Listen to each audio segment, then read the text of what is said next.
it going? I'm fine. I'm so fine. Hope you are fine too. I'm very fine, yeah. Every time in London. Cool. Let me start as I ever wanted to start. Well, I want you to get to know this is a safe space. Okay? So feel free to express yourself. Don't be afraid. How was it being in this movie? That was a that sums it up. Yeah, it was. I thought it was heaven. It was heaven. Yeah. It was one of those jobs. It was one of those jobs. I know people say that and don't mean it. So and how we've said do we? That and not meant and it, we've been guilty of that. Yeah. But well, I've never said heaven. Yeah. When like it's a disaster. Yeah. But for real, this was an absolute dream. It was depressing to leave set. Yeah. We all got sad at the end of days. We'd be like, ugh, I know. have to go back to a hotel room. We would stick around. Do you need me off camera? Yeah. Any inserts? I'm going to go look at that other set that I don't work on. What was the most funniest part for you to shoot? Oh. I mean, the entire finale sequence where we're all dancing in the church, that was really fun. Just because, all the actors worked in that. Yeah, it was Really everybody. fun.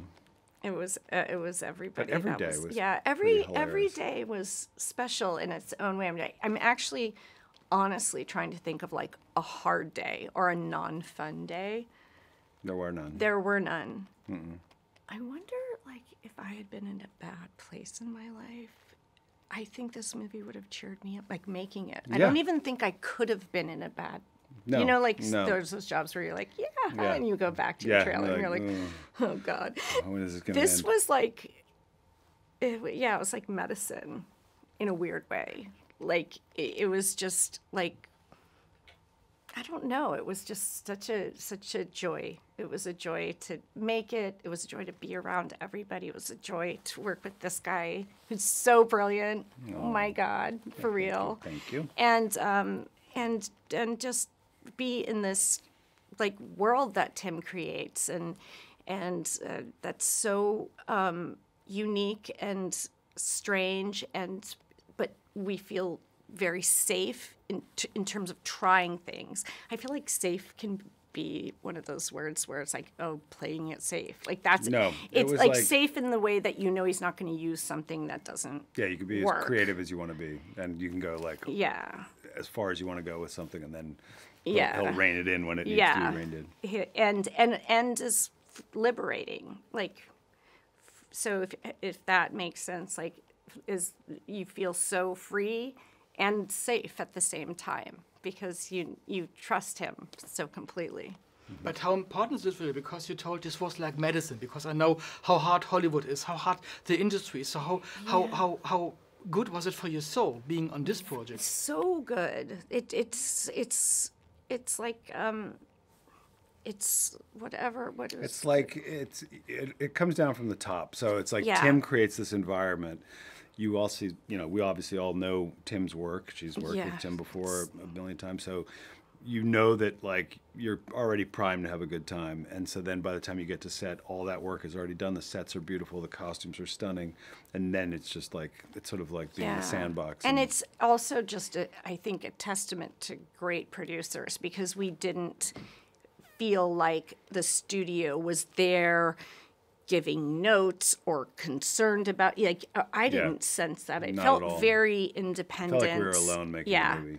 Yeah, like for real. And that was very much like the first one. I don't think anybody knew, including like me, and like we didn't expect that the first one to become what it became, but Tim like somehow got that same energy on this one. So even with all of the buzz and, anticipation, we somehow were like in this bubble that felt really it was a wonderful place to be. Yeah, it has a big fandom. Look at all these dressed up fans. So we've been on 2 big red carpets, Venice and yesterday in London. So how was it for you being on the red carpet and presenting your new movie? I know.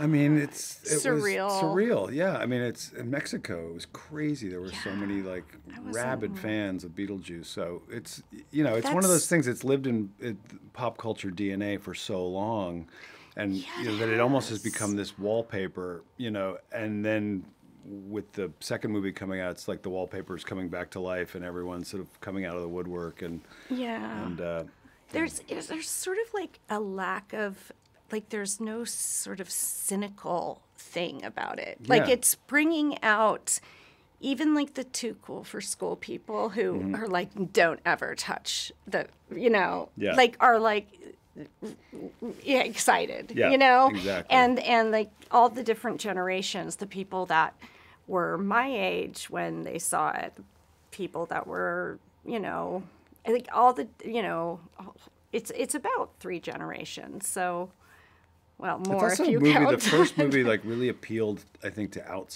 outsiders. Yeah. People who felt like they were outsiders. Because Tim, I think, is sort of the ultimate outsider. Yeah. And so anyone who has that kind of, you know, take on themselves, it's sort of like, oh, this is finally a movie for me, you know? Yeah. Yeah.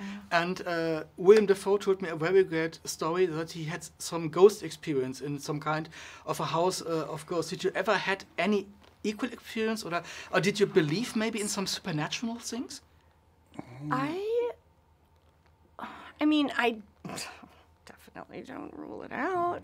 I don't have like any. Like I must have. I think any, like ghosts. I've had like weird things happen. I've had like weird kismet things. Yeah, coincidences. Coincidences that just seem like, like this. How could this person have known that? You know, but not specifically ghosts. No. I not that come to mind. Nothing like good enough to be a story. But did you believe in some things that we can't see? That is. Oh yeah, you have to, I think, because I remember the first time that someone that I loved passed. I was 15, and I couldn't wrap my head around it, and I remember I was helped by, like, they're still with us, you know, like they're still they're, you know, it's actually great. John Doe was working with him. And he was like, you know, the energy, it's, you know, it's there, and he's here, you know, like all that. You kind of have to. And I still believe that when I die, I'm going to see every dog that I've ever owned. Yeah. I have to believe that. And I'm just going to like hang out with Carl Sagan. I don't know. That's what that's what I hope happens. And all of my loved ones. Of course. But definitely Carl. Thank you so much. I grew up with Carl Sagan and his show, you know. Thank you so much. It was